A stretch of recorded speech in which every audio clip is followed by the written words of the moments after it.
Hey everybody, and welcome to Real Hawk Talk. I don't even remember which episode number this is, but we're in like the 62, 63 range. We're getting up there, and it's a big show tonight. I'm looking forward to welcoming back our intrepid crew. We got two of the three already on. I'll bring them aboard in a second, and we've got Jeff Simmons already battling internet connection problems. So we'll see how that happens. It's always an exciting experience with Jeff. But before we get into the list of stuff, it's a great time as we're heading into. We've been doing OTAs. We've been getting a lot of new news about what's going on in the off season. We're about to head into training camp and soon. Now's the time. Subscribe. Take a real quick second. Subscribe to the channel on YouTube. Subscribe in your latest, greatest podcast aggregator, whether it's Stitcher, Spotify, Google Play, iTunes, all those things. We're live and available. And listen to past episodes if you haven't already. There's a lot of great content from the off season. Every time you listen to an episode, it helps, and we're still growing the show. So the more you guys listen, the more you share. If you don't want to subscribe, tell somebody about the show. It's a great way to just expand the show, grow the profile. We'll get better and better guests along the way. Maybe soon you won't need any of us. We'll just have someone better that just replace all of us. So it'll be great. And then also join over at Patreon. Become an insider. So patreon.com, patreon.com/hawkblogger. Super easy. And toying with the idea. I haven't even broke this with the fellas yet. I'm toying with the idea of I do a Ring of Honor dinner, usually at Daniel's Broiler every year for our top donors. I'm thinking about expanding that as a fundraiser and letting folks join and get the Hawk Blogger community together with the guys and see how much we can do. So if that's something you're interested in, hit us up, let us know, and might be able to organize something, get the guys all together, maybe even get Evan and Jeff here, and raise a lot of money all at once for a great cause. So spend the night talking about the Seahawks. So that's all the early news. Now that we've got our Canadian brother back on, let's go ahead and introduce everybody. Evan, at Evan on HB, do you still eat In-N-Out burgers, or have you completely switched over to Italian food after your lovely trip across the water? I am unashamed to report that authentic Roman cuisine absolutely blew my mind. I did not taste a single thing except for that chicken liver. That kind of wasn't really my thing. I forget what it's called, some weird word. But to answer your question, it was 2 a.m. when we got back into Phoenix. Do you know where I went? Or it wasn't 2 a.m. because In-N-Out wasn't closed. Do you know where I went? At midnight, 1 a.m.? Where? God's greatest gift to humanity, my local In-N-Out. So I think that's probably one of the only people that would ever go from Italy and feel like, God, I've got to get back to the food I love. I have never missed garbage American food so badly. Seriously. Why? Well, how could you possibly miss? It's a completely different category of food. There's garbage American food and then way better Italian authentic food. But you realize being, away from it for a while, how much you miss bad, nasty, greasy food. Okay, well, we are happy to have you back. I will say, and I already mentioned to you, Evan, the first comment in the chat before the show even started is, when can we start making fun today about Evan wearing youth XL jerseys? Hey, they're a fucking discount, okay? It's a market inefficiency. It is a market inefficiency, and I'm exploiting it because it's the same as an adult small. It's $25 cheaper. I'm 5'9". I weigh 175 pounds. It's a t-shirt fit, and I'm not walking around like I'm wearing a DJ Fluker size game day jersey on some, small person. So it's a hack. It works well. I gotta say, I actually respect it a lot. It's a smart move. Yeah. Yeah. The only part I don't respect about it is I think it's a hipster look that you're going for, tight fitting, Well, hold up. It's not that tight though. It's just a normal t-shirt fit. Okay. All right. I'll buy that. And we'll come back to which jersey you bought because that's actually news, but that's a little bit later in the show. Next, at Nathan E11, Nathan Ernst, man, it's been a little while. How you doing, man? Pretty good, pretty good. Happy to be back. I mean, Evan's got his trip to Italy. Jeff, we're going to talk about his Canadian news in a second. What don't we know about what's been going on for Nathan Ernst over the last month? The Ernst household has been battling a stomach bug, which has been a whole bunch of fun. But yeah, nothing nearly as exciting as what Evan has been up to. So I'm trying to paint the combination. Paint's maybe the wrong word of stomach bug, and I think you were still going through potty training. Did potty training finish before the stomach bug hit, or how did that go? You know, we've made strides in the potty training. We're in a pretty good place there, so that's not so bad anymore. But okay, the combination of potty training and stomach bug at the same time could have been really, really bad. And Nathan was so excited that he froze. We'll see if there he's back. Okay. Man, I was going to take a screenshot of the awesome face that you're. Did you freeze again? No, you're back. You're just making that weird face again. All right. I make weird faces all the time. It wasn't because it was froze. It was just your face. Never mind then. Yeah. So last but certainly not least, and we're all crossing our fingers when he unmutes that you all get to hear his glorious voice and full uncut words. Jeff, at Real Jeff Simmons on Twitter. Dude, Canada, I think if I'm right, all of the United States outside of the Bay Area is cheering for Canada to win the NBA title. How does that feel? Very weird. Wow, we almost got a full sentence. Is it working? Oh, it was kind of. Okay. Yeah, so the Raptors have been irrelevant pretty much my whole life. No one's even known they exist. I remember I went to LA a couple of years ago. People were like laughing about how bad the Raptors were. It's weird having like the whole country here and cheering for the Raptors. It's so weird to me. And it's just crazy that they're playing against the Warriors, like the dynasty of our generation, and that everyone's cheering for them. It's so bizarre to me. They've been so irrelevant for so long. Like you guys talk about Seattle sports all the time. Toronto sports might be far worse than that. And all of a sudden we got a team in the finals. I was out celebrating on Saturday night. It was pretty cool. I didn't get to experience like what Seattle was like. Well, when they won. So it's cool. We're in the finals. The game's at home tomorrow. We got home court advantage. I don't want to rub it in. I know you guys lost your NBA team, so it's cool. It's just cool. We got the finals coming up tomorrow night.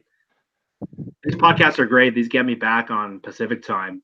All the games start at 9 p.m. here, so everyone's freaking out. I'm used to being up late, so it's great for me.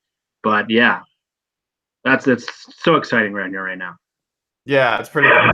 I as a longtime Trailblazers fan, I will tell you that being up by 17 or 18 points doesn't really mean much. So, and doing it in 3 straight games also doesn't mean too much. So, even doing it halfway through the fourth quarter, it can just all go wrong. I mean, I really still haven't seen anyone be able to. It's really a shame that Pro Basketball Reference is nowhere near as useful as ProFootballReference.com is. Like the way you can break down stats, but like you cannot. Anyway, I don't know that there's ever been a team that's been up by 17 points in 3 straight games in the playoffs and lost all 3 and got swept. Like that's just weird. So, that's been a little painful. I wish you guys the best. I really thought the Bucks were going to be the team that got by and actually the one that so did I. The Warriors. But man, enjoy it while it lasts for sure. All right. So guys, we got a lot to cover. We're going to talk about some of the latest news, even where players are signing, where they're not, including folks like Gerald McCoy. We're going to talk about Nathan and Evan were not here when the Ziggy Ansah, or they weren't at least on the show when the Ziggy Ansah signing happens. We'll touch base on that. We also haven't gotten back together since Doug retired.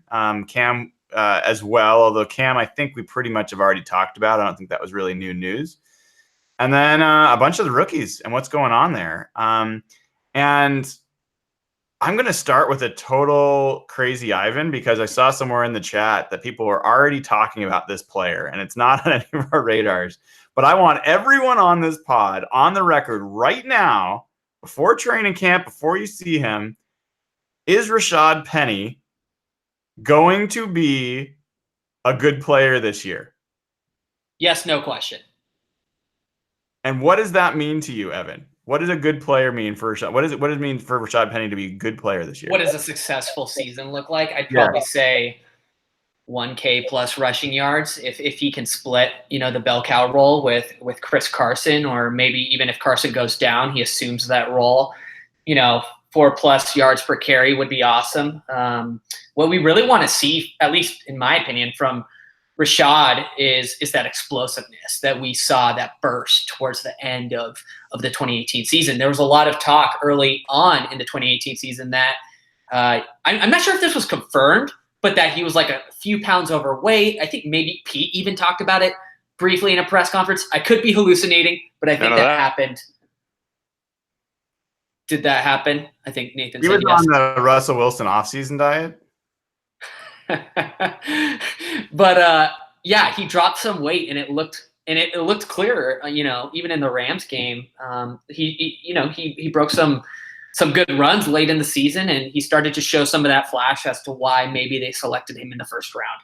So, yeah, I'd love to see that burst. I'd love to see that explosiveness. I'd like to see some big plays from him, and he's got to compete for it though, because Chris Carson right now, I think if you asked 100% of fans, I'd say 95% of them, believe Chris Carson is the lead back right now. So he's going to have to fight for time. All right. So what I heard from you and just reshared for the whole world, coming from the person who said he was going to tattoo Rashad Penny's face on his chest and his eyeballs on his nipples, is that he's going to have a successful year, and 100% guaranteed he's going to have a successful year, and a successful year is 1,000 yards.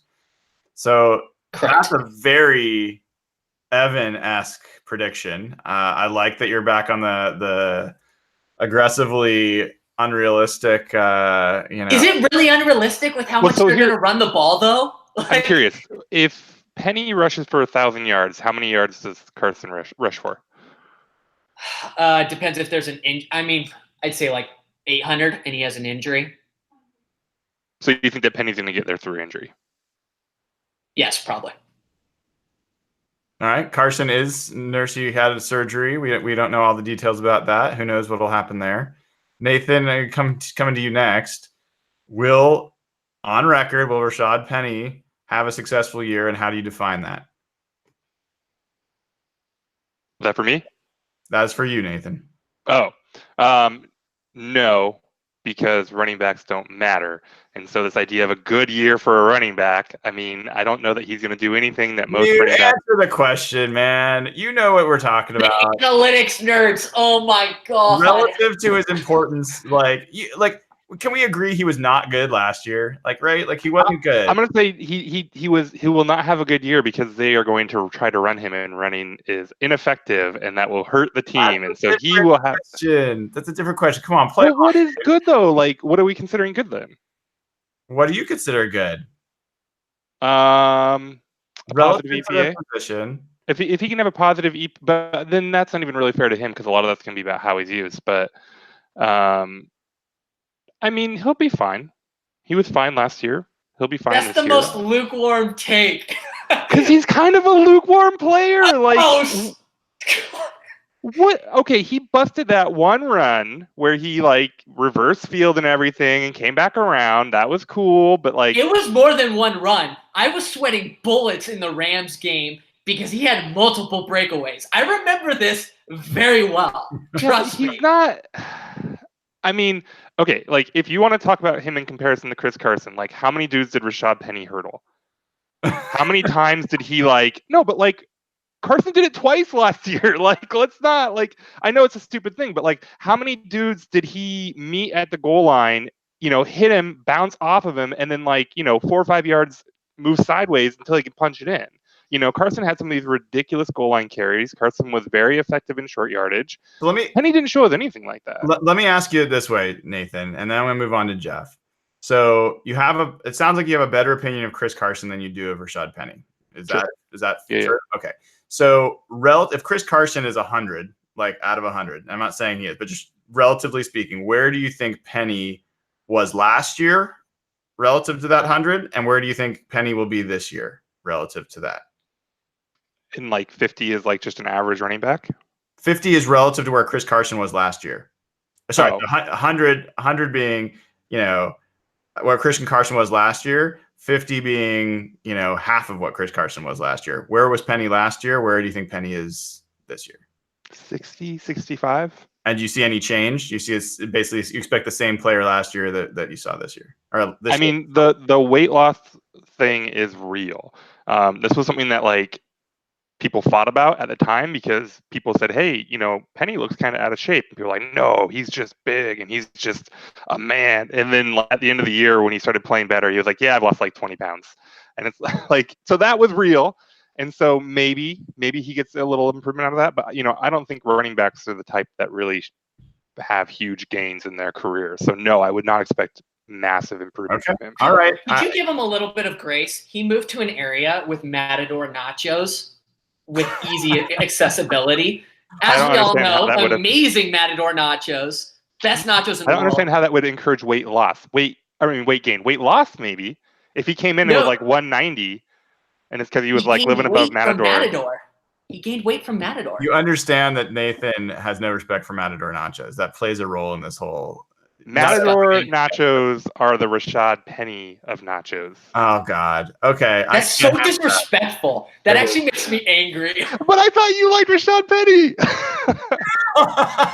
Oh, you totally I'm quitting the podcast. God damn it. You walked right into that, Evan. Jeff, help us out here. Save us and talk about football. What? That was good. That was a good debate. You know the question. You'll answer it straight. You won't give me his bull. So on record, will Rashad Penny be a good player next year? And how do you classify it? No. The answer is no. Okay. And I think Penny will be a fine backup, but I think he's more of a volume player. And I don't know if he'll get the carries he needs to get that kind of volume. And he's not, as Nathan said, he's not the kind of guy who's probably going to like power through you. And he's going to have explosive runs and he's going to have big plays. But I don't think he's going to need to get the ball consistently. And I don't think the carries are there for him. I think Chris Carson's a really, really good player. And even Ben, who is very anti-running back, is very, very pro Chris Carson. And he was better statistically than like almost every running back in the league last year. So unless Carson gets hurt, I just see Penny as a backup running back, a change of pace guy, explosion. Maybe he'll take Mike Davis's role on third down, which was terrifying last year. But I just don't think there's enough touches around to make him a good player. So he'll be a fine backup with some highlights like last year, probably as long as he stays skinny and can stay on the field. And I know injuries were an issue for him last year. It was the first time he's ever gotten injured. And apparently mentally that was a problem. But overall, I'm going to go with no. I just don't think he's anything more than a backup running back. Yeah, well, I will say if Carson, Carson was 100 last year, and I'd say Penny was maybe 50 relative to where Carson was last year. I mainly agree with what you're saying, Jeff. I'll go on record as saying I think that Penny will be like a 60 to 65 this year, maybe up to 70. I do think he'll be better. I think just more time in the saddle, and I think that less weight will help. And he did, to be honest, he had some explosive runs last year, and they weren't all predictable and how they were within the framework of the offense, but they did happen. So yeah, I hope that on that first day in training camp, when I get to see the guys walk on the field and you get to really see them move and see the difference, that he jumps out, because he jumped out last year in all the wrong ways on that first day. He just looked like a very average player in every aspect, and he turned out to mostly be a pretty average player. So I'm really hoping that I don't know if I hope Evan's right, because I'm a big Chris Carson fan. I think he's undoubtedly the better back. and I would not want him to get injured. But I'd love Penny to give us something to talk about. So that was not on the agenda, but I love that the chat was talking about it, and that made for a good conversation for us. Well, one thing that I just want to interject on super quickly. Yeah. Chris Carson will be looking for an extension next year. Think about that. Chris Carson is nearing the end of his 4-year. I mean, he's entering his 3rd year. So after this season, if Chris Carson is the back of the future, we're talking extension next year. You want Penny to I think, oh God, that's a whole topic that might absolutely blow Nathan's mind. But I think if you're looking at extending Chris Carson out off the 2018 season and he replicates it in 2019, how can you say anything less than 11 or 12 million a year? I cannot have us have that conversation right now. Not yet. We are not like we will debate that later, but there is no way that we're actually spending that kind of money on a running back. And this is coming from somebody who's quite a big fan of the running game. So wait, he has 2 years left? Yes. So they'll trade him next He's time. entering his.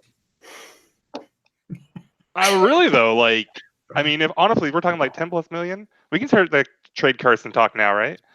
And then no rush. But Can you even Has get to anything finish for a this- running back in a trade? what's that? Can you even get anything for a running back in a trade? I mean, if someone's gonna pay him 10 to 12 million a year, you'd Yeah, think. yeah. My God. Yeah. So they're going to do it, right? It's going to happen.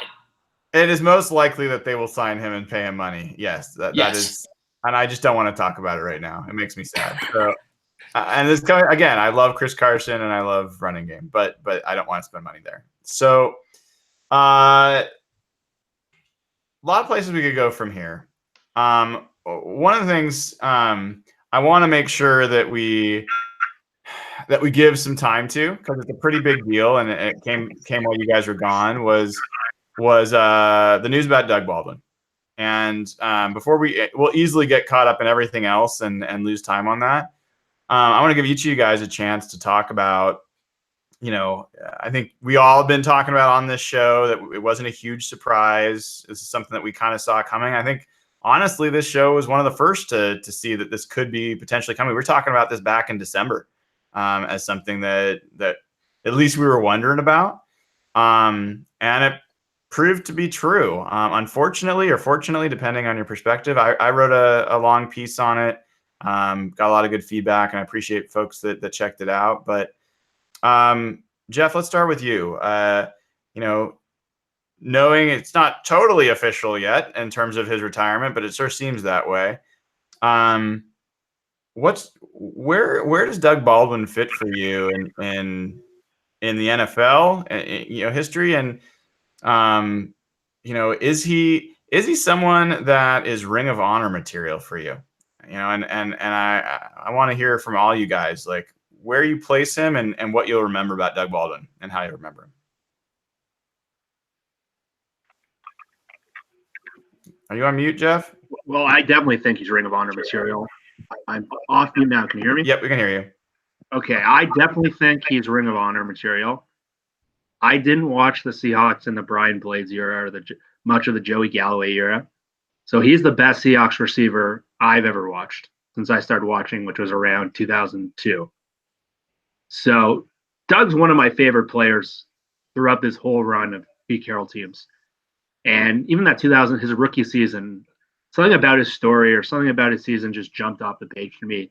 And even through all the ups and downs of his career and some of his outbursts and even some of his trolling of Russell, I always had a soft spot for Doug. It was something about his style of play. I always told my buddies who are in Toronto, and there's not a lot of Seahawks fans here. People are fans of every team. I always told them that Doug, if he was on the Peyton Manning offense or the Brady offense, he would have numbers that took Wes Welker or someone like that back in those years, through the roof. And they always laughed at me. They thought I was such a homer. They thought I was ridiculous. But then Doug had that 15 touchdown season. I think it was 2015. And ever since that point, people started seeing how good this guy was, and just his route running was so special, and the way he was so good on third down. He's just such a unique player in terms of how quick his feet were, how smart he was. Even he admitted he had some ups and downs in his career, and he battled with a lot of failures. But I think he's one of the best players, probably my favorite offensive player throughout this Pete Carroll era, if we ignore the quarterback for a second. And I think the Seahawks are really going to miss him, especially on third down. And it was just so much fun to watch him and watch an undrafted free agent just take over, become the number one receiver, become the alpha dog. And then the last year, he seemed to become the mentor of all these young guys and Tyler Lockett and David Moore. And just, I've loved watching him play. It's going to be hard to watch the Seahawks without him. We'll come back around on this one and ask you, if you have a favorite memory, something that you'll think about. So when you remember Doug, so take some time on that one. Nathan, I know Doug's been one of your favorite players. Same kind of question to you. How will you remember him, and where does he fit in kind of Seahawks lore and in general NFL legacy? Yeah, I mean, it's a little sad because, like Jeff was saying about like what his career could have been, on a team that passed the ball more, and maybe it wasn't like Doug wasn't utilized particularly well, but he wasn't on a team that had that Welker role really kind of, which he could have, I think, been far better than. He would have produced far more than Welker or Edelman or a lot of those guys have in that role. So it's a little bittersweet because he was an amazing Seahawk, one of my favorite Seahawks. So obviously super glad he was a Seahawk, but then you kind of wonder about just what his career really could have been, and maybe a situation that would have helped his numbers a little bit better. But like in terms of Ring of Honor, I think there's for me there's no doubt. Brian Blades, like he's also predates me. He has like some surprisingly good stats and stuff, but I think it's Large and then Baldwin, and then you're talking about Blade and Galloway. So I put him in the Ring of Honor, no doubt. I think he's even as much as he is loved, I think he's an underappreciated part of that Super Bowl era. I don't know that when you start talking about players from that era, you talk about Russ, you talk about Marshawn, you talk about Cam, Sherm, Earl. There's a lot of guys that come up before Doug, and it's probably not fair. I mean, you look at the the best that we can do for like an on-off stat with Doug, and Seattle's efficiency is just light years different with him on the field. So he is going to be missed, even though he wasn't 100% last year. I think even just going from 85% of Doug or whatever he was to rookies and David Moore, it's going to be really tough. So, yeah, I was definitely in my feelings for a while after the news officially broke. It's going to be weird not watching him out there anymore. Evan, same question.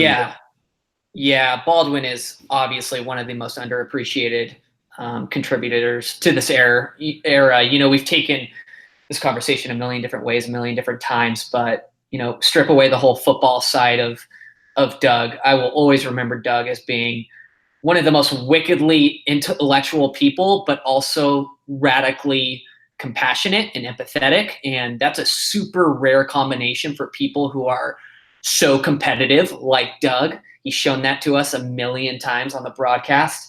So that's a super rare combination that I appreciate about him. In terms of a favorite moment, it's actually that game, Brian, that you and I were both at, I think 2 years ago in Arizona. Russell Wilson, spinning, scrambling left a million times, finds Doug. And I think Doug had been like, maybe it was I think it was a Thursday night game. And so like they were injured or Doug was moving slow. And I just remember him talking about his body breaking down after the game or something like that. And just his resilience in that moment. It's like time stopped in that moment. Genuinely, it's like Doug reached up for it and everything stopped. It was so strange. So that's just probably one of my favorite moments of Doug in person and or on the broadcast. Really gonna miss him. One of the most underrated contributors of this era. And this is the selfish football fan in me, I'm a little bit worried to see how this passing offense is going to falter without him, just because, like Nathan said, the efficiency stats are so radically different with him off the field. There's absolutely going to be a gap there, a missing, a hole there. So a little bit worried, but I love you, Doug, and we'll miss you. Jeff, were you trying to say something? Oh, no, I was just remembering my favorite moment, and it kind of clicked when everyone was talking. Vikings game, that catch he made in that freezing cold game, that was an awesome moment. That's probably the best play he ever made. But there was a game in 2015 against Pittsburgh in Seattle, right after Jimmy Graham got injured, and it was kind of Doug's breakout game that year. And I don't know if you remember that game. It was a really crazy, like, back and forth game where that, like, incredible defense gave up, even Seattle's defense just kept giving up these huge touchdowns. And Doug on like 3rd and 7 caught a ball that was like was a tiny throw, like a really low throw by Russell, and broke it for an 80-yard touchdown to essentially win the game. And that was like the peak of that breakout offensive year. Pure joy from Doug, pure joy from watching it as a fan. And that just summed up Doug at his peak and how good he was. And the fact that he can take like a little 5-yard pass into an 80-yard touchdown, that was such a cool moment for me. Since we're already gone on to favorite moments, do you have one, Nathan, before I wrap I up? have 2. Go for it. So the one that was really, really cool was in the NFC Championship game against Green Bay. I was lucky enough to be at the game. We're way up at nearly the very top of the stadium, and it's that last touchdown drive they had in regulation. I'm pretty sure this is the one. Like, if you go look it up, the second play, the 20-yard pass to Doug Baldwin. I think that's the one. And the play was, Russell was, doing Russell stuff, scrambling around, couldn't find somebody, and Baldwin is way downfield, wide ass open, like doing jumping jacks, desperately trying to get Russell's attention, and I'm up in the 300 level doing jumping jacks, like he's open, and then he hits them, and it's a big gain, and that game was so amazing. So that was one of my favorites with Doug. And then, of course, who could forget Doug Baldwin pooping a football in the Super Bowl? It was so perfectly Doug. I mean, you talk about a guy who's been pretty open about maybe some of his faults and some of his struggles, but also somebody that's just, amazing. And I thought it's just to me, it's just such a Doug. My favorite Hasselbeck moment is we want the ball and we're going to score, even though that went, terribly, but it was just so Hasselbeck. And I feel like Doug pooping the football was the same deal. That was great. I mean, one of the things that's kind of surprising maybe here is, as big of a fan of Doug's as I am, I don't think he's Ring of Honor. I think that it's a pretty high bar, and one of the challenges with Doug is, one, I mean, his career did not last that long in the grand scheme in terms of really being able to pile up massive numbers. I think he could have, and chose not to.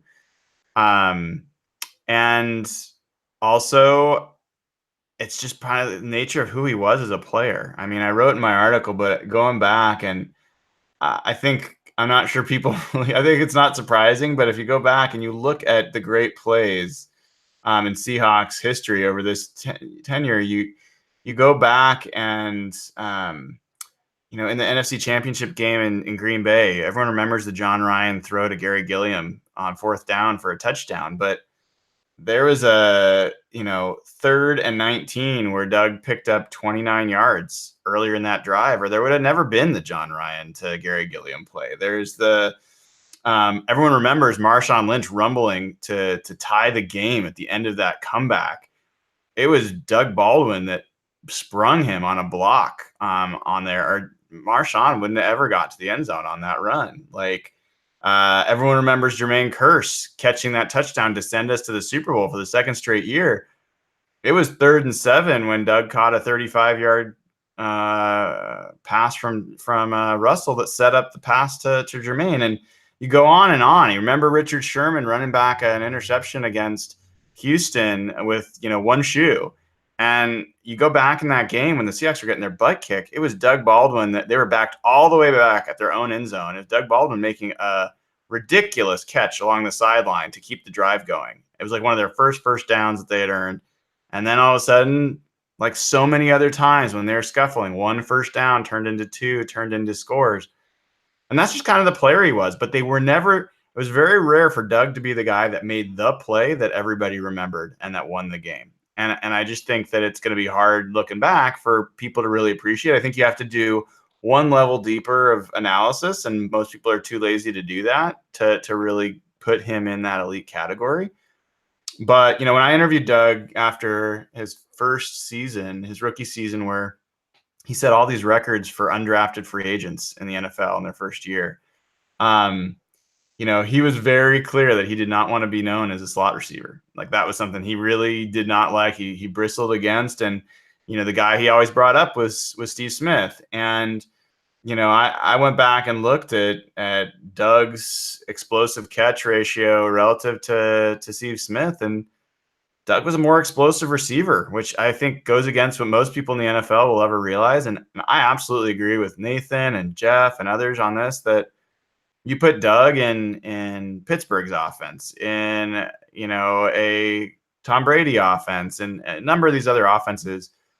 I think he's at least 50% better of a player than Julian Edelman. He might be twice as good of a player as Julian Edelman. And so it's been great. Definitely going to miss him. I think I would say he's a class act, because he is. He's a class act that's had some incredibly unclassy moments throughout his. That's how amazing Doug Baldwin is that he could poop a football on the Super Bowl and we'll still call him a class act. Yeah, I mean, even in the same interview, the guy can just be so eloquent and say all the right things, and then just totally act like a 4-year-old. Like, it's amazing. But yeah, it's been a pleasure. I'm definitely gonna miss watching that guy play week to week, and glad we got a chance to talk about that before we kind of move on to so now what? Like, the Seahawks drafted 3 receivers. We started hearing a little bit about them. You've got DK Metcalf, that I think somebody on this pod is a pretty big fan of, if I'm not mistaken. Like, might even be tempting fate already. Is that right? I haven't bought the jersey yet. You have not bought the jersey yet. It's in the shopping cart. What is going to be the clincher for when you press buy? I don't know. Maybe some emotional camp highlight of him catching a football over 3 defensive backs in a no tackle OTA session or something like that. Something impulsive. So just when everyone's getting most excited, you're going to curse him, is what you're saying.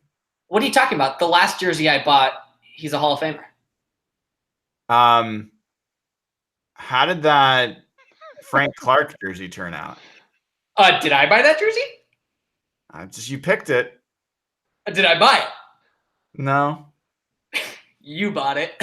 And what's funny is you even called it. Everybody in the Hog Flogger chat called it and was like, I guarantee you he gets traded now, doesn't sign him, whatever. And look what happened. I think the Evan choice of jerseys you're on a little, I had the Amon Green, Corin Robinson streak for a while, way back in the day before you probably were born.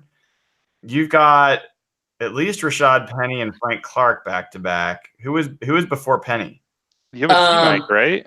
No, it was Tyler Lockett, actually. I made like a public Twitter bet that if he returned a special teams touchdown, and he did, I think, against the Bears. This was many years ago, 3 or 4 or 5 years ago. I don't know. And he did, and I got his jersey. It was like his first or second year. I don't remember. It was pre-injury. All right. Well, so you have another regrettable jersey, though. What's the one that you're not talking about? No. I just have Earl, Russell, Lockett, and Penny for new jerseys. All right. Earl was not after Lockett, because that would make it kind of a 3 streak. Earl was my first modern jersey. Okay. All right. So what has you? Let's get back to the player. What has you so close on the precipice to buying a DK Metcalf jersey? What are you expecting from him? He has the body I want to have, first of all. Let's be very clear here. I need to stop eating In-N-Out, and maybe I'll achieve it one day. he's a stud. I think the value we got at the bottom of the second round is such a reasonable risk. You know, there were so many draft scouts who were like, top 15 pick, top 30 pick, you know, whatever. But I think it's very hard to say that in the last, I think it was the last pick of the second round, that that's a bad risk or that that's a bad value. Even if he, you know, craps the bed and he is not a good NFL receiver, his physical traits, his athletic abilities, what he did in college is worth the risk at the end of the second round. So I'm completely comfortable with the risk they took at the spot they took him at. With Doug Baldwin retiring, I think, you know, they've been looking for this big, fast receiver forever. They tried to get in Jimmy Graham. Jimmy Graham was obviously not successful here in Seattle, even though the nerds will try and tell you otherwise. He was not what they expected him to be here. They've been looking for this person. It was first in Percy Harvin trying to get him a dynamic receiver. Then it was Jimmy Graham. It might be DK Metcalf. It might have been a young receiver who was 15 years old when they traded for Percy Harvin. And the Messiah has come, ladies and gentlemen. That's all I have to say. 1,200 receiving yards and 8+ touchdowns. That will be a stat line for the 2019 season. As a rookie? As a rookie, Dude, he will be targeted extensively. Extensively. Oh, Evan, you are so. What were the numbers again? I missed it. Dude, like 1,200 yards.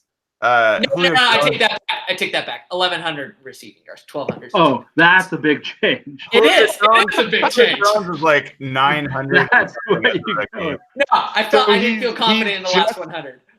He's just going to recreate Doug Baldwin's best year ever as a rookie. That's all. I mean, he's going to be, when it's all said and done, he's going to be far better than Doug Baldwin. And that's no disrespect to Doug Baldwin, though.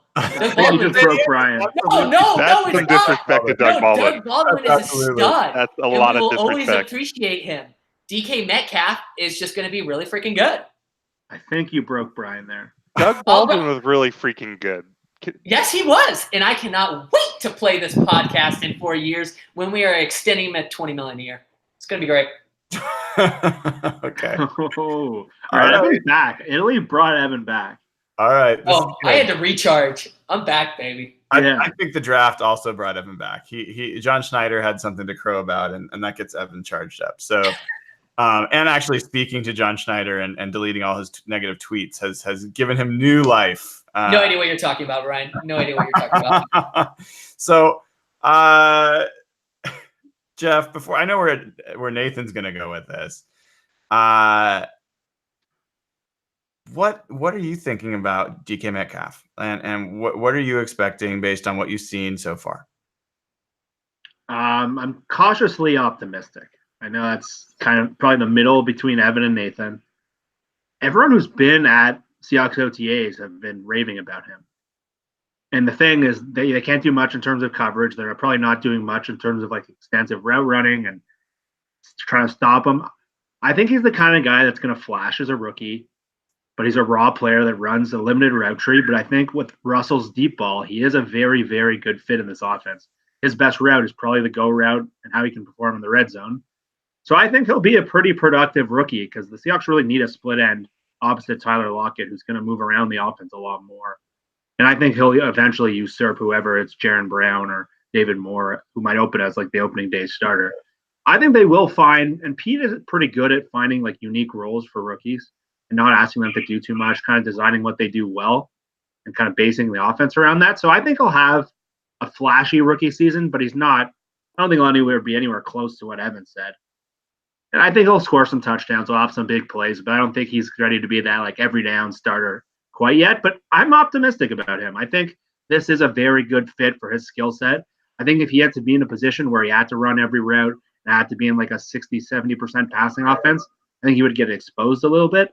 But I think in like the play action game and with Russell's deep ball, I think he actually could be a pretty productive player. And I'm really excited to see him play.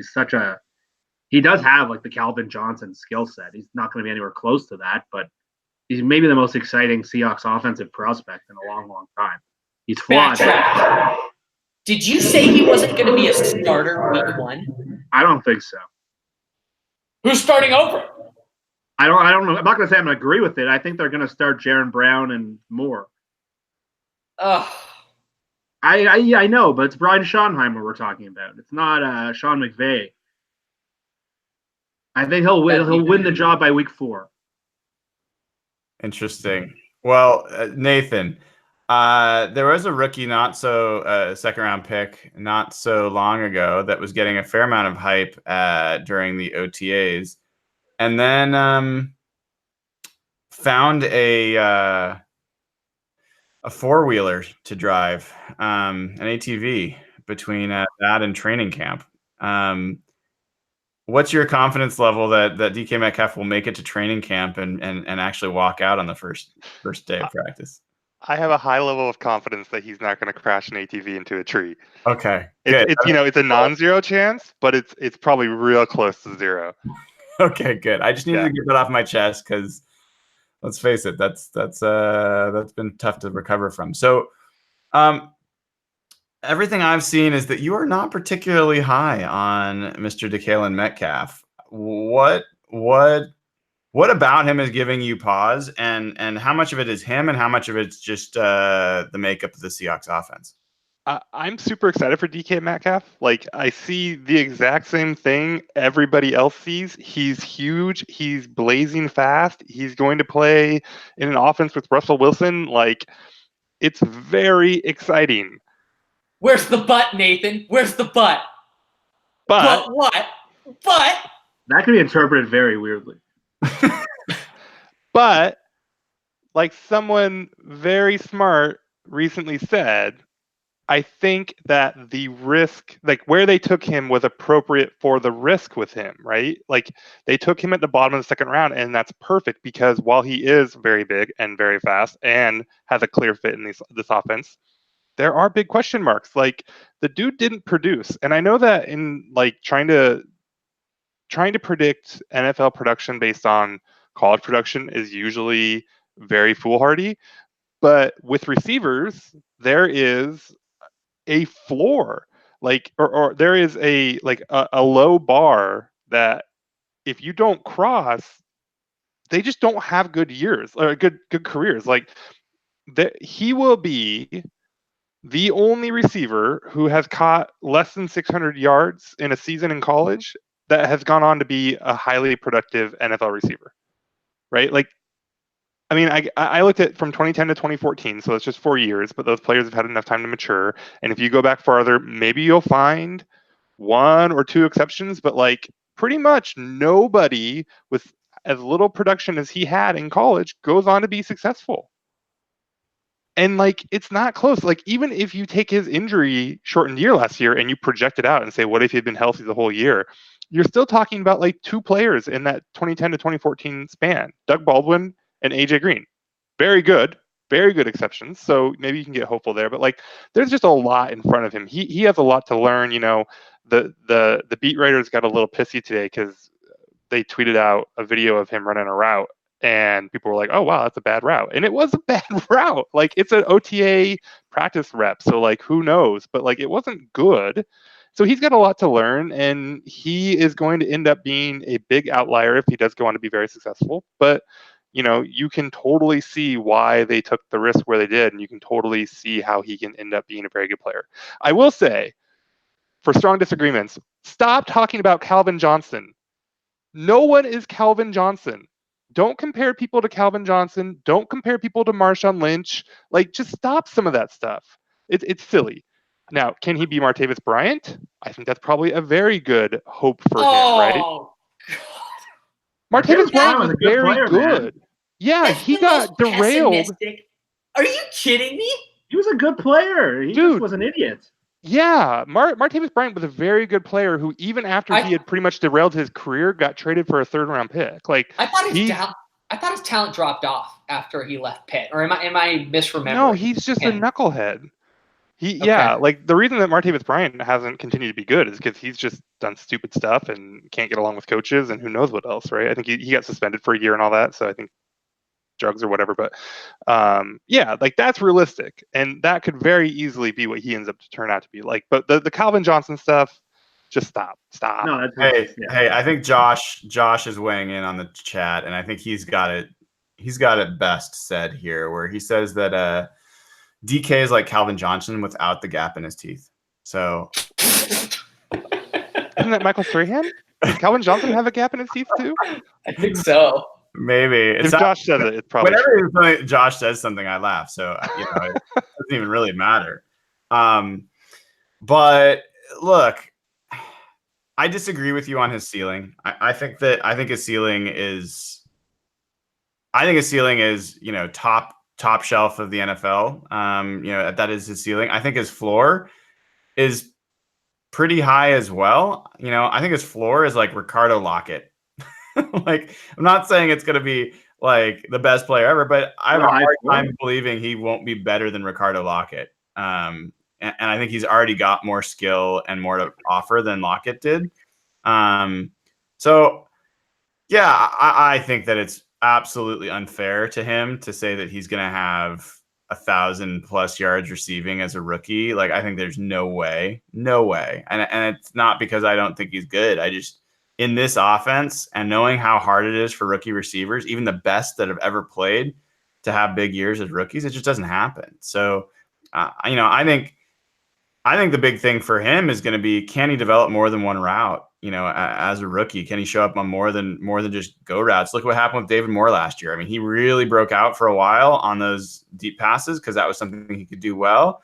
Then he disappeared because they weren't able to find him and involve him in other parts of the offense. So, I think that's going to be one of the questions, is how variable and how much he can go through things. But I also am really curious to see if beyond the deep route, whether he can be a red zone target, because they need those. So I think that's the big piece. I will say I fully expect us to be having a very frustrating conversation about why the F Jaron Brown is getting snaps and DK Metcalf is getting like 2 targets a game.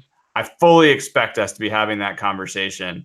Not only, like, I don't even know why the guy's still on the roster taking up cap space, let alone why he's going to be taking snaps. But that's kind of where my head's at. I'm more with Jeff that I think Metcalf, Jennings, Ursua, all those guys are going to need to like earn their way onto the field well beyond what any of us think they should have to do. Jaron Brown should not be taking snaps away from any of those guys. I actually wonder about that, though, because we saw, remember when Chris Carson got winded from 2 special team snaps and didn't get to play in a half? Are we sure that Pete's not going to fall in love with this dude and play favorites a little bit? Like, I wouldn't put it past him. So. I in this situation, it'd be great. That's fair. I mean, it's possible. And honestly, like in this situation, I'd be happy about it. I can't say that for sure until I watch more like in person in camp, like seeing these little clips, them running around cones and stuff. All that shows is, his feet move faster than maybe people were giving him credit for, and he's able to make some lateral cuts that people were basically saying he would fall over like a tin man if he needed to go any direction other than straight. That doesn't seem to be true, but I don't know that anything's been proven beyond that. So, I think we need to see him over time. I think we need to see him stay healthy, but he's an amazing athlete, and I think there's reason to be excited there. I'm curious, guys, if there's any of the other receivers that are on the roster, not just that they drafted, but they're coming back. Are there any Amara Darboh fans in the group? Are there You know who we need to call out? That 7th round receiver. I don't know how to say his last name. John Ursua. He's a receiver, a player. I don't care what you want to call him, to keep an eye on. He has an exceptional route running ability. If you go back and watch some of his college just highlights even, or some of his gameplay, he has a unique knack for the slot, and he could end up – he's predicted to go undrafted, but Seattle, I think – didn't they trade up, I think, for him? I think they may have. They like a 20 pick from 2020. He's a player that was rumored to get a lot of UDFA interest, and just keep your eye on him. he could surprise. Anyone else have a sleeper favorite that they want to call out on the receiver group? I mean, not really sleeper, but David Moore is still a very high ceiling player as well. And he had a bad end of the year last year.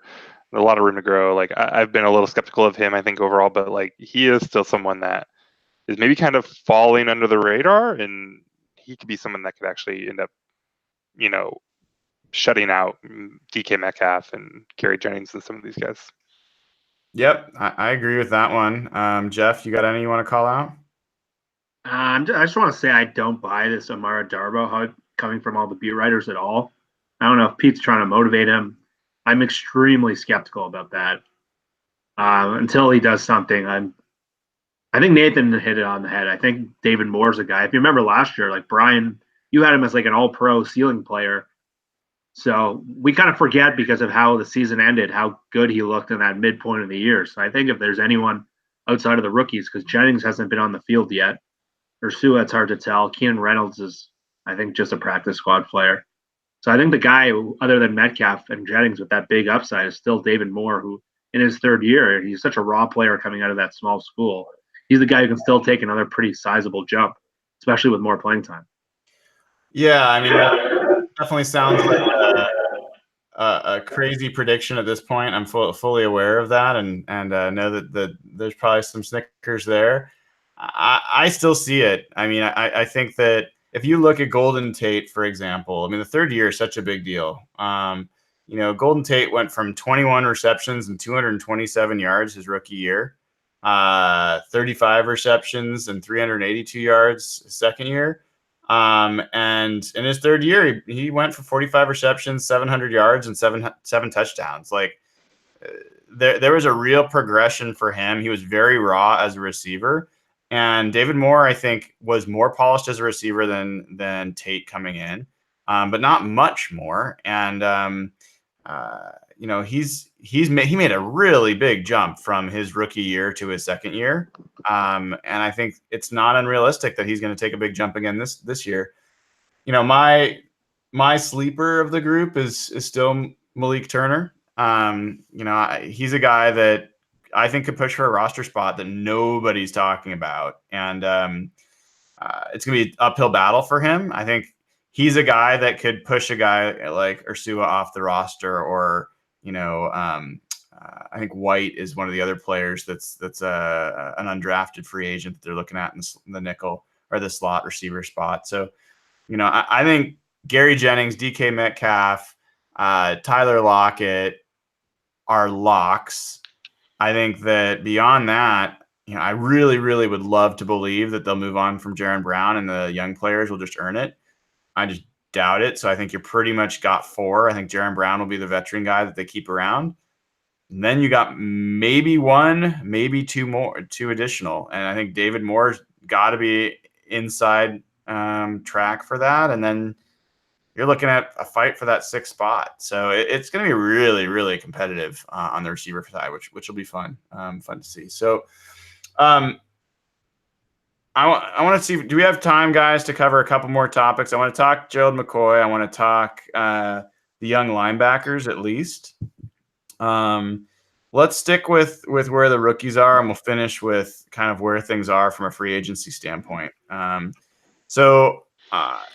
Cody Barton and BBK, Ben Burke-Irvin, have been getting a lot of praise. Pete Carroll talked him up after rookie minicamp, saying he can't remember a time that the two rookies came in and really learned so well and were in such command so early. Ken Norton talking glowingly about them today, but some of the best he's ever seen at this time. KJ Wright said he's never seen rookies learn the playbook, where he would start to read off the defensive line stunt based off of what the formation was, and they would finish the sentence because they already knew. So I'm curious, like, how much are you guys buying into the hype on Cody Barton and BBK? And Nathan, let's start with you. I mean, I'm buying it.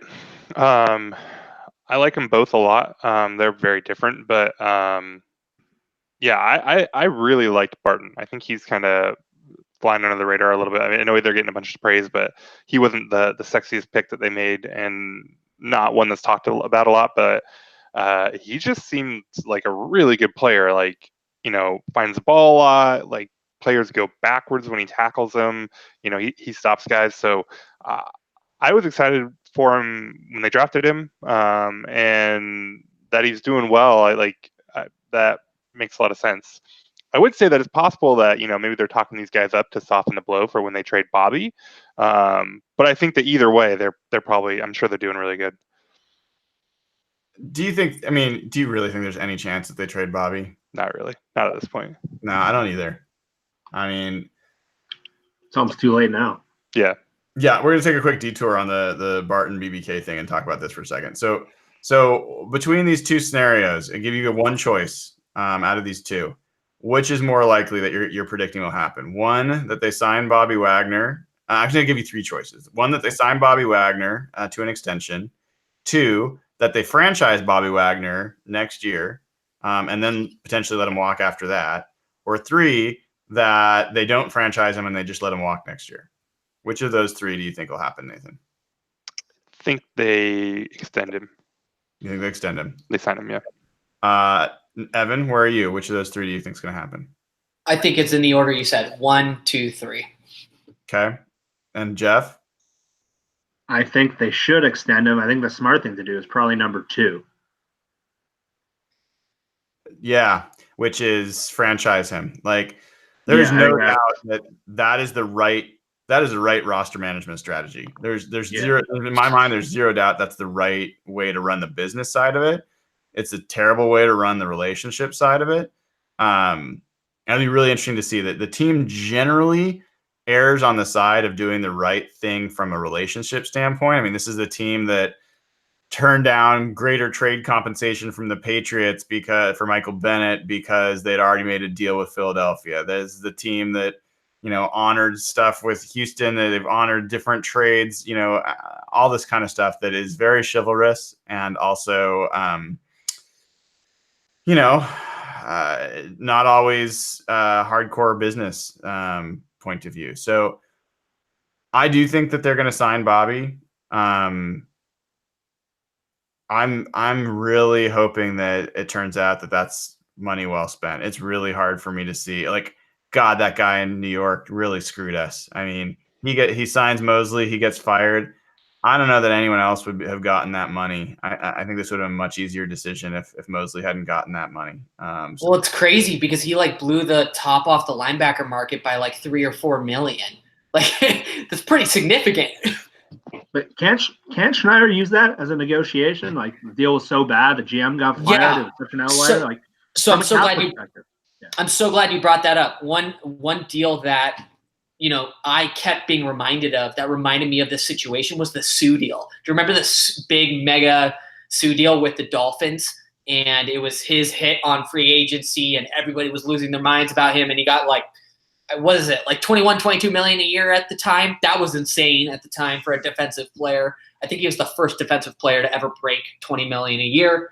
That was a deal where, speaking with different agents around the league, they would tell me saying, hey, this isn't even going to be used in negotiations because it's so out of left field. It's not even reasonable.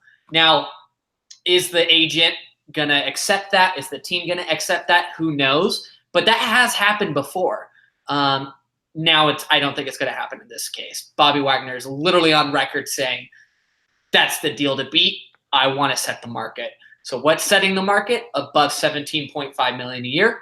What's that kind of going to probably look like? 18 million a year. And yeah, I mean, one thing there too is, other agents maybe would have looked at that Sue deal and realized it wasn't realistic, but Bobby's agent is Bobby. And so who knows how he's going to look at that.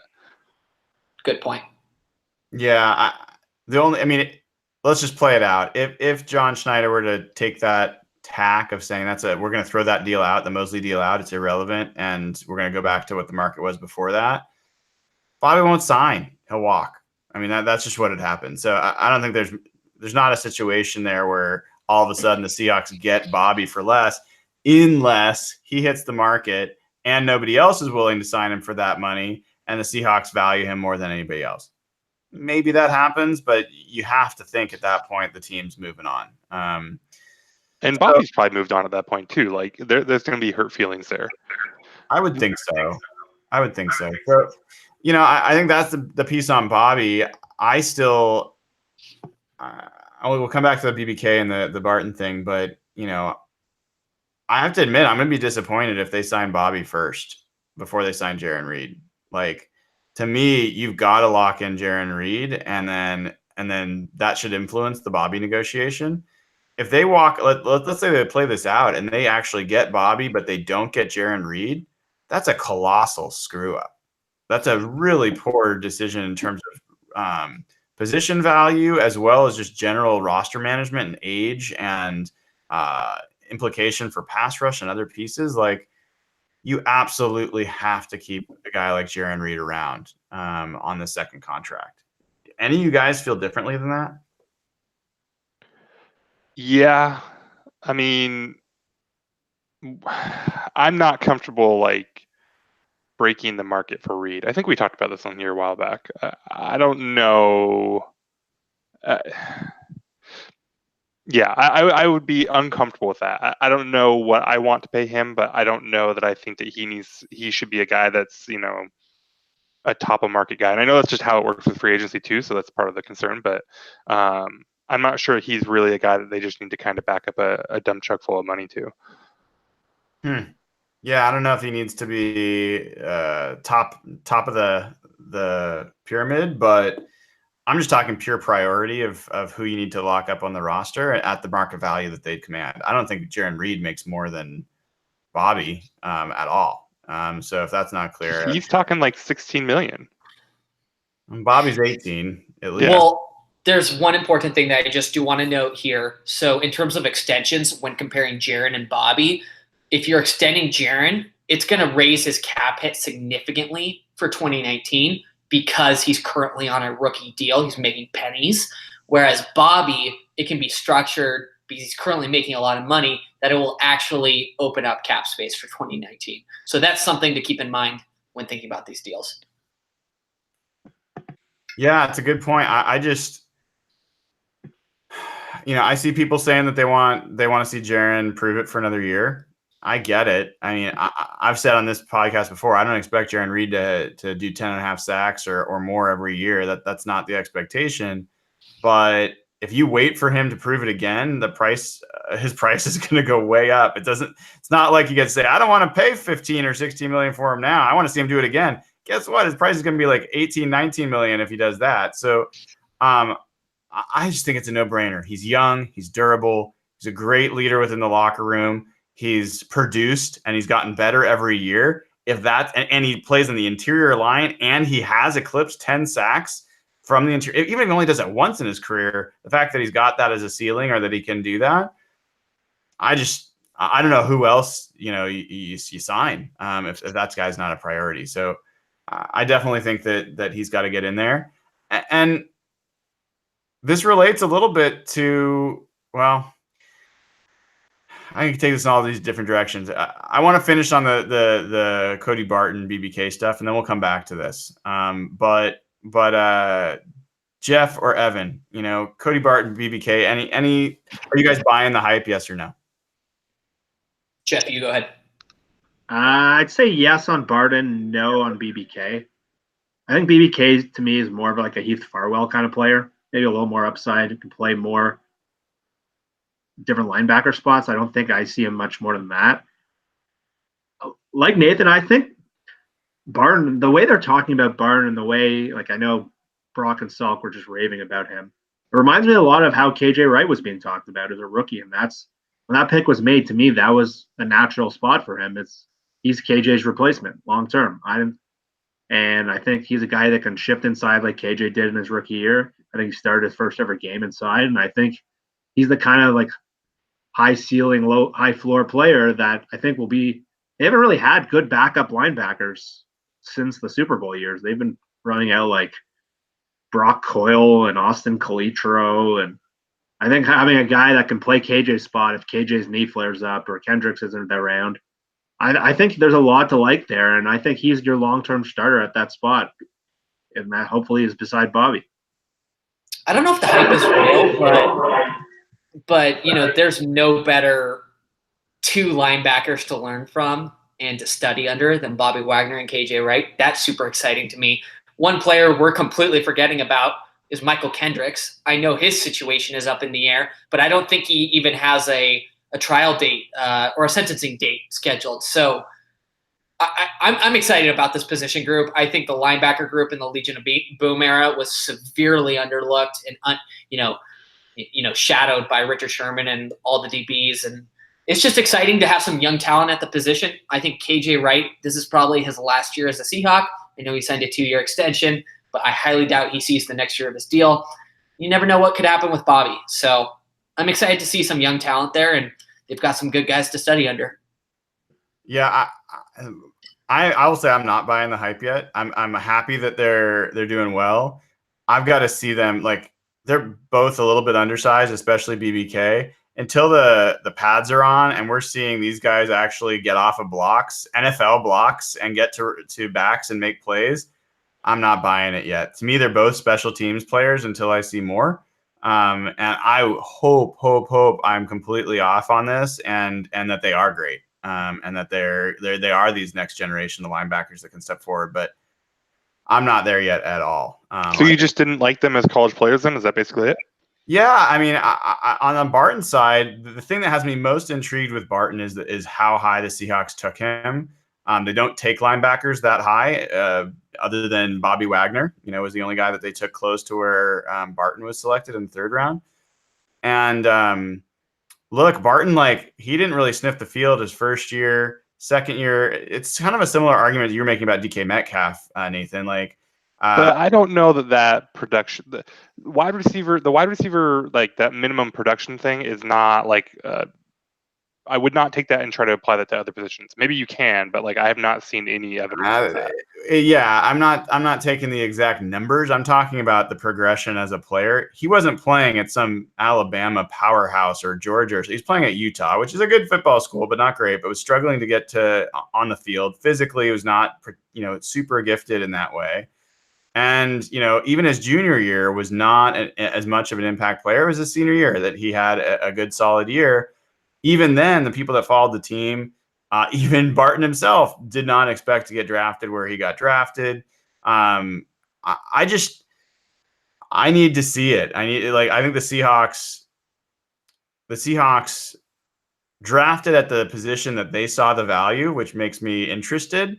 But they definitely drafted far higher than where the average, where his production really seemed to prove. So I have questions there. BBK, I watched a lot with the Huskies. I love the fact that he was a very productive linebacker, but I just have a hard time seeing how he's gonna not get washed out by the blocking at the NFL level. He's super undersized, and he was not particularly.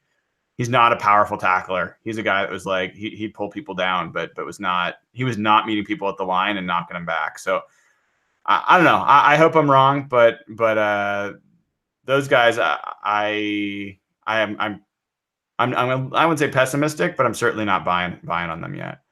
Yeah, I mean, we'll see what comes with BBK, but like I think you're underselling Barton a little bit. I mean, he's a half a Sigma athlete. He's 235. That's not at all undersized.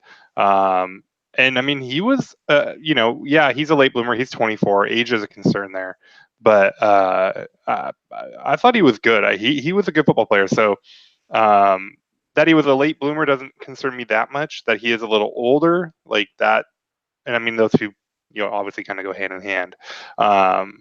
But yeah, I think that you're underselling him if you're just looking at him as a special teamer. I'm not saying he's going to be the next big thing or he's going to steal KJ's starting job or anything like that. Like I could see it, and I'm much less certain of BBK. I think I have some of those same concerns there, but I wouldn't. I think you're underselling Barton. I hope so. And I am the bar. The hype is really about like this is the next generation of starting linebackers. That's what I'm referring to. I don't know that I buy that yet. Like. These guys could definitely play backup roles, and to Jeff's point, be better than some of the backups we've had. I I don't doubt that. But if you're a third round draft pick, I'm expecting you're pushing for a starting position pretty damn soon, especially at the linebacker spot. It's not like the wide receiver position. Linebackers generally hit their first year or they don't. It's a position that translates pretty well from college to the NFL. So we should know pretty soon on those guys. Back to the defensive line. So the team signed Ziggy Ansah. And the last time we were on this pod, I pretty much guaranteed they were going to sign a defensive tackle. And I expected them to sign Ndamukong Suh, was who I expected them to pull in. They had plenty of cap space to do it. They didn't do it. He went and signed with Tampa Bay for about what we talked about, Jeff. I said around $10 million. He signed for like 9.5 guaranteed, 10 total. And that was because Tampa Bay let Gerald McCoy go. And that was the dream scenario from my perspective. Get Ziggy Ansah, get Gerald McCoy. You don't even really need him, but you have the space for him. Bring him here on a 1-year deal. That's a guy where you combine those guys together inside and out, and the other players you've got on the roster. I think you'd have to feel really, really good about where the pass rush would be. And what we're left with is it looks like the Seahawks are not going to sign Gerald McCoy or even look at him. And I'm left with wondering where else, could they better spend that money? And if you tell me it's a Bobby Wagner extension, I'm going to question that. I think they're missing an opportunity to bring in more flexibility and more potential on the pass rush. And Jeff, I'm kind of curious where your head's at as this stuff is starting to play out. I'm surprised that they haven't even been linked to him at all. But from the second they got released, 10 teams came out, and the Seahawks were never in the mix. So I don't know if it was a price thing. I don't know if it was maybe they're not high on what he's got left on tape. But from the second it happened, John Clayton, all these guys, they said no right away. They said the price is too high for Seattle. I think the thing is they might do nothing with this money. They might just roll it over to next year when they have some guys to pay, or they can want to be splasher in free agency. They have about $25 million cap room. Some of that can be used on extensions, but there's not much left in free agency now. So if it's not McCoy and Suh's off the market and they're not signing guys to extensions, they just might not use the money at all. So it's a little confusing why they weren't a little more aggressive here, because they can definitely use some more quality in the middle of that line. Al Woods is a guy they seem to really like, but he's just a run-stuffing space filler. They got him at $2 million. That's what he's valued at. He's not a special player. So maybe they don't like McCoy. Maybe they think the price is too high, but it doesn't seem like there's any chance of this happening. You know what my concern is? My concern is that they don't have any money available because they're budgeting for Jermaine Ifedi on top of Jarran Reed. No way. Zero chance of that. Wouldn't they have just picked up his option?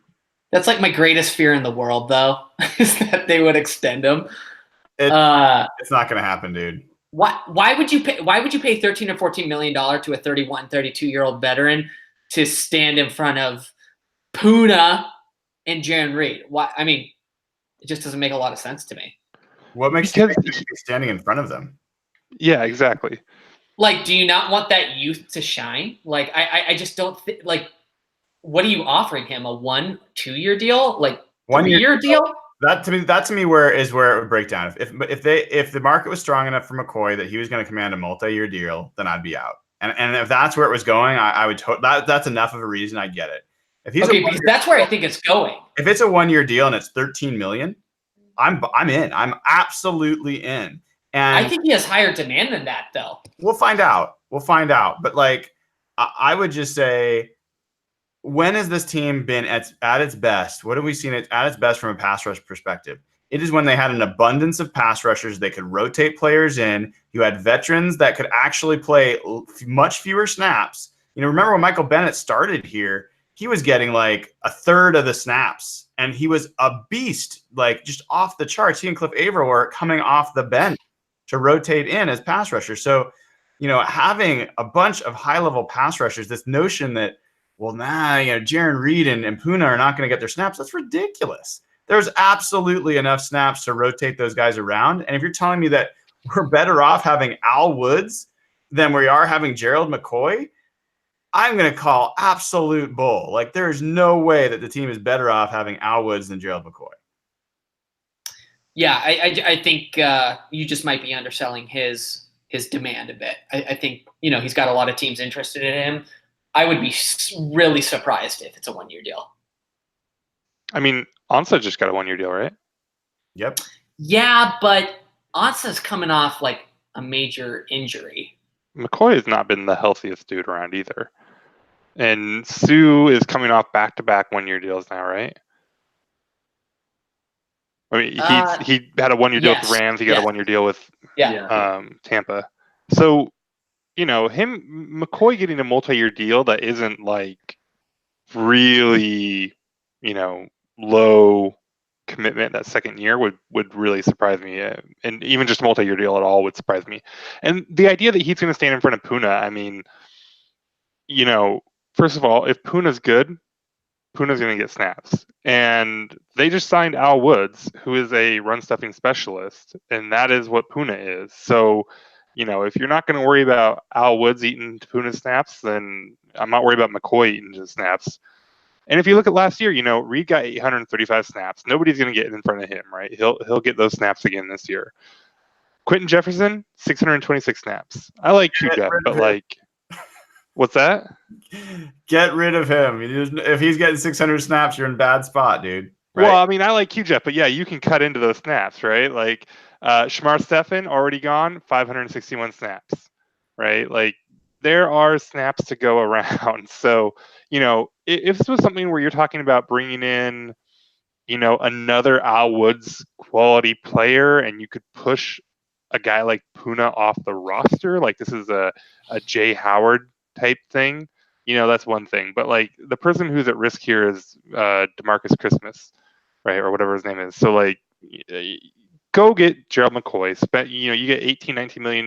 You can free up even more cash if you really want to roll some stuff into next year by getting rid of Mingo and Jerron Brown, right? So, to me, it's a no-brainer that they should be involved in McCoy. I'm not really sure why they aren't. I'm happy to hear that, Nathan. I thought you and I are on opposite sides of this coin. No, we agree on this one. Oh, very good. That makes me happy. And if it's just Evan that disagrees, then I will sleep very well at night.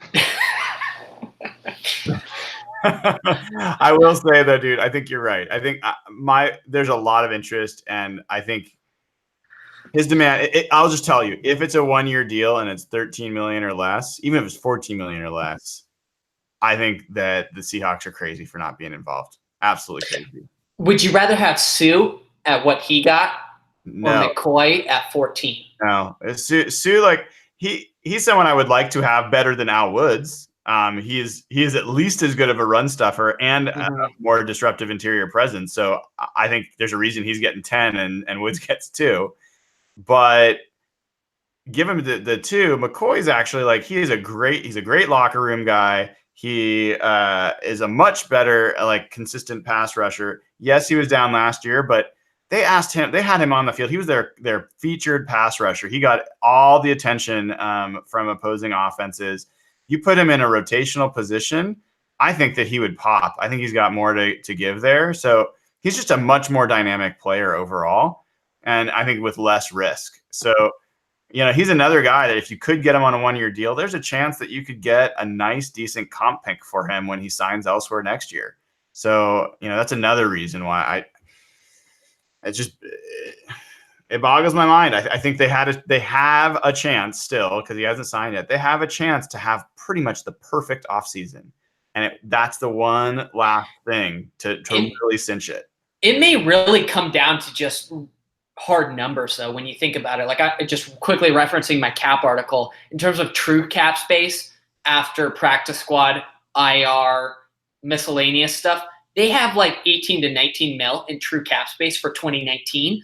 If they are budgeting to extend Jaron Reed, he's going to see a huge pay increase in 2019, a huge pay increase. So if he's being increased to, he's seeing 8-9 mil cap space decrease on the cap, they won't be able to afford Gerald McCoy without making moves to open up additional space. So it could come down to simply he's just too expensive. If you're telling me that in order to get Gerald McCoy, we have to part ways with Barkevious Mingo and Jaron Brown. True. I will shed the tear and gladly move on. Like, I'm shocked Mingo is still on the roster, to be quite honest with you. Like, Yeah. we talk about that every freaking pod. The guy, but it doesn't make sense to have like that extra, camp body for like 4.5 million in additional cap space. I don't know. It's crazy. It's crazy. So anyway, I think that, you guys, Jeff, Nathan and Evan didn't get to talk about the Ansa signing when it came on. Jeff and I talked about it extensively. How do you guys? I assume you guys are positive on it. Either of you not happy about the deal? I thought the numbers came in great. 2.5 mil signing bonus, 3.5 mil base salary. That's $6 million guaranteed. 1.5 mil roster bonuses, 2 of them. So if you look at over the cap, there were some questions surrounding this. If you look at over the cap, it has them listed as like an 8.7 something cap hit. That's simply just assuming the roster bonuses of the time he played in 2018 and switching it over to 2019. So the numbers to know for Ansa is he's for sure making $6 million in 2019 on the cap. If he dies tomorrow, he's making $6 million for this against the Seahawks. But based on how healthy he is, it could go up to $9 million. And I believe he has sack incentives beyond $9 million, but we don't know the details of those. What about you, Nathan? Any quick thoughts on the Ansa signing? No, I think it's great. I mean, I'm skeptical. I'm cautious about what he can actually contribute. But it's no risk. It's a smart gamble. It's great.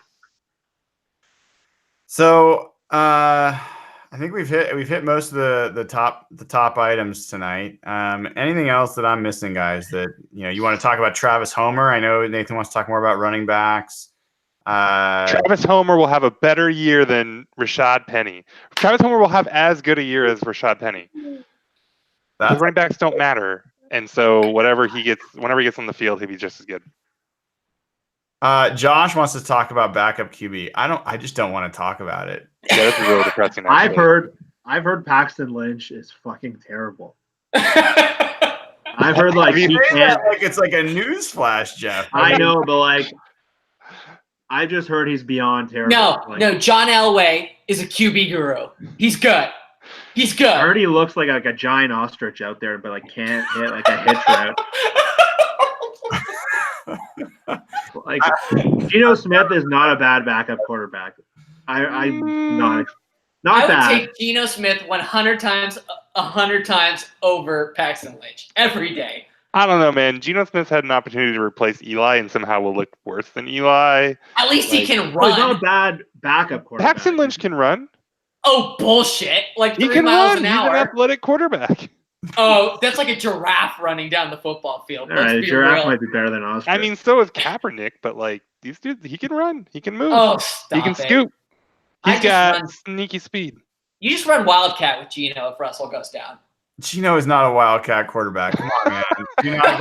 That is borderline racially insensitive. So he is but I do remember in the preseason last year with the Chargers, he owned us. He made our backup quarterbacks look foolish because he made our defense look foolish. But I definitely was envious of having a veteran QB that knew what he was doing. Did he really? Oh yeah, he owned us in the preseason. I don't remember that. Yeah, the Chargers last year. Yeah, so I think there's no doubt that he wins it. I think Paxton Lynch is as bad as Jeff's saying, and will go down in history as a great Seahawk because he's the guy that Elway traded up for to get our draft pick in the first round that we were able to turn into a bunch of other valuable picks. One of Evan's favorite players. That's right. Otherwise, we haven't talked about Michael Dixon, but I think we'll leave that for another day. I mean, he's having a very quiet offseason. I can only imagine he's going to come out and, somehow figure out how to punt the ball 6 miles in the air. Can I just say how excited I am about our new kicker? I am so stoked to have a good kicker. And you guys should be too. You should be excited. How come No comment. Let's not. How come you didn't buy a kicker jersey? There you go. Ooh. No comment. I have no sassy Yeah. rebuttal. Put your money where your mouth is. Yeah. All right, fellas. I think we're at the end. I will close out with a nice quote from Mr. Dwayne Brown in his press conference this week. That said, "I actually think our O-line has a chance to be the best in the league." What a turnaround. What changed? What changed? Yeah, I think we will find out. It's interesting that all of you just kind of accept that as a real statement of possibly happening. We'll find out. They were top 10 last year, weren't they? They, depending on how you wanted to look at them, they rated very well. Yeah. And Iupati is getting good reports. He's probably better than Sweezy. I think talking about guys that fans are sleeping on a little bit, I think Iupati's good. And then he had a lot to say about is it Hayes or Haynes? Phil Haynes. Yeah. Yep. He said some good stuff about him too. Yeah. It's a matter of whether he can stay healthy. I think that's gonna be a big piece of it. So, hey, fellas, thank you again, folks. If you haven't subscribed, please do. It takes 2 seconds. Click subscribe on the YouTube channel. Share it with other people. Write a review. Really quick way. It's great to see those show up on iTunes. It helps us out as well. Subscribe on Spotify, Google Play, iTunes. Did I ever say that? Stitcher, all that good stuff. You know where you listen to the podcast. And then, join up on patreon.com/hawkblogger. If you're interested in, if we were to take the time to organize a larger Hawk Blogger get together as a fundraiser for Ben's fund, hit us up. Let us know on Twitter. Let us know in the chat and other places. And we'll see about getting the guys together for something like that, probably after training camp, or right around the training camp when we can talk about what's going on. So with all that, thank you and have a wonderful night. Go Hawks.